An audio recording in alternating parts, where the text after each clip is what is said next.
చెప్పవే అదే ఇది ఇట్లనే ఉంటదా? పరిశుద్ధ స్థలము ముందుగా ఎదురుగా బయట భాగంలో ఒక సాక్రిఫైస్ చేయడానికి ఆల్టర్ సాక్రిఫైస్ బలిపీఠం కట్టబడింది. ఆ బలిపీఠం మీద తర్వాత ఇక్కడ మీరు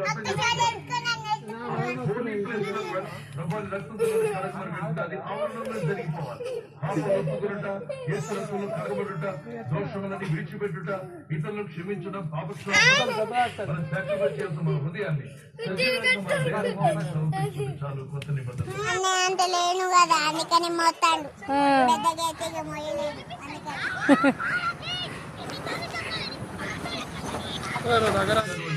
because God did not go in the heart until after Christ.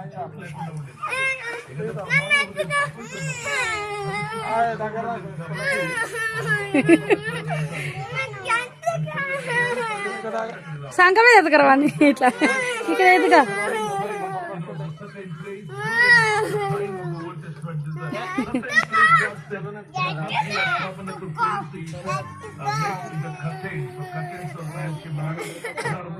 మూడు ప్రాంతాలు ఉన్నాయి, మూడు ప్లేస్. రెండో భాగాన్ని పరిశుద్ధ స్థలం అన్నారు.